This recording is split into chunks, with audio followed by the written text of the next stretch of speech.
स्वागत है आपका मेरे चैनल में। तो मेरी कहानी को सुनने से पहले मेरे चैनल को लाइक करें, सब्सक्राइब करें और शेयर करें। तो आज की कहानी है कोठारी बंधुओं की, जिन्होंने राम मंदिर में बहुत बड़ा योगदान दिया, जिन्होंने राम मंदिर के लिए पहली गोली खाई थी, उन दोनों भाइयों की कहानी। तो आइए चलते हैं कहानी की तरफ। सन 1990 की बात है। 21 से 30 अक्टूबर तक अयोध्या में लाखों की संख्या में कार सेवक जुटे थे। सब विवादित स्थल की ओर जाने की तैयारी में थे।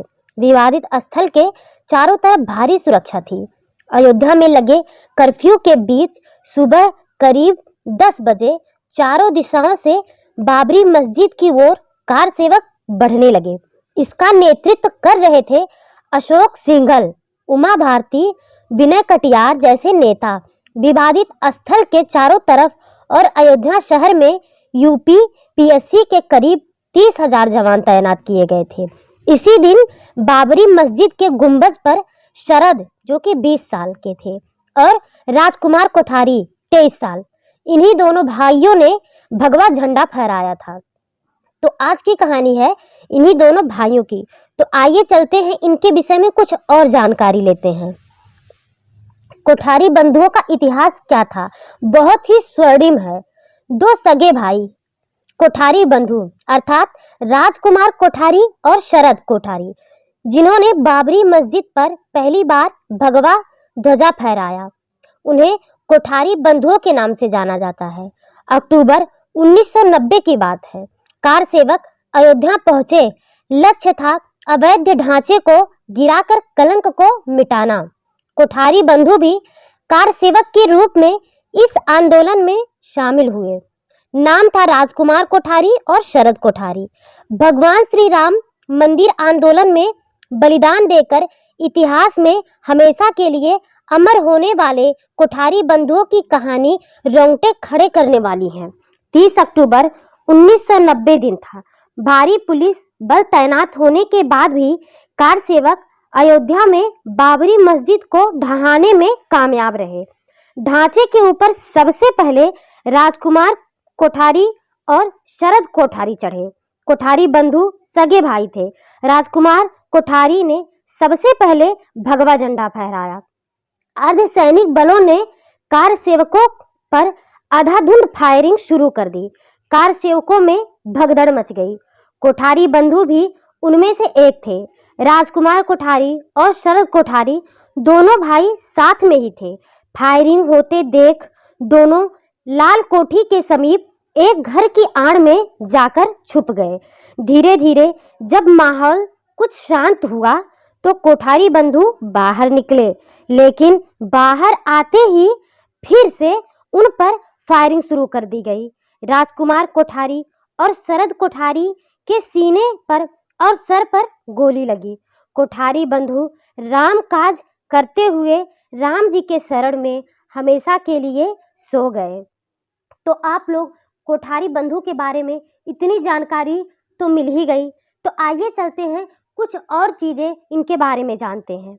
तो राजकुमार कोठारी और शरद कोठारी दोनों लोग सगे भाई थे। इनके पिता का नाम था हीरालाल कोठारी, माता का नाम सुमित्रा देवी कोठारी।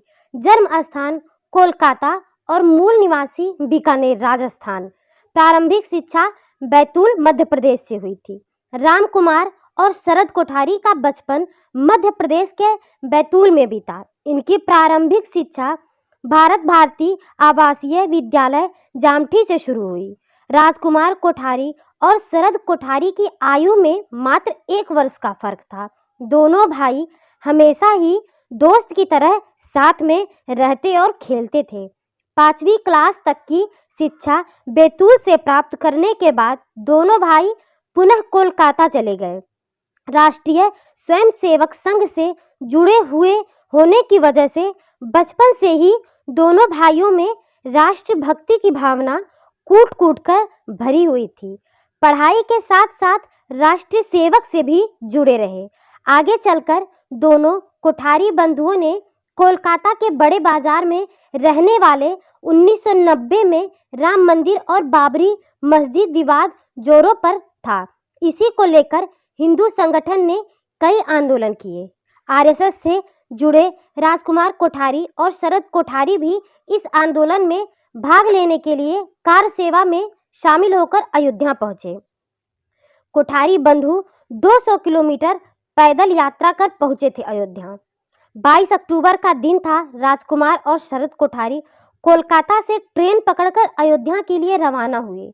उस समय उत्तर प्रदेश के मुख्यमंत्री मुलायम सिंह यादव ने घोषणा की कि अयोध्या में परिंदा भी पर नहीं मार सकता, क्योंकि कार सेवकों को जगह जगह पर रोका जा रहा है।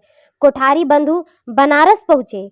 उनके साथ उनका एक मित्र भी था। दोनों भाई मुख्य मार्ग से नहीं जा सकते थे, इसीलिए वे ग्रामीण इलाके में होते हुए लगभग 200 किलोमीटर पैदल यात्रा कर 30 अक्टूबर को अयोध्या पहुंचे।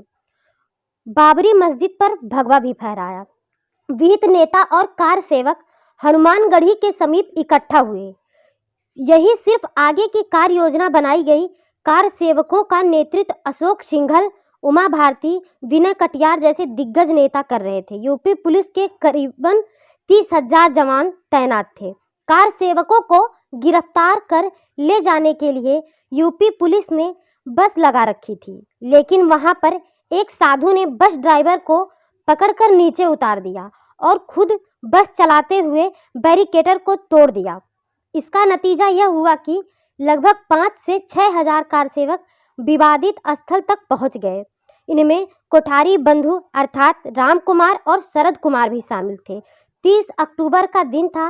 राजकुमार कोठारी का छोटा भाई शरद कोठारी सबसे पहले गुंबद पर चढ़ गया और वहां पर भगवा झंडा फहरा दिया। दोनों भाई साथ खड़े रहकर गुंबद के ऊपर झंडा फहरा रहे थे।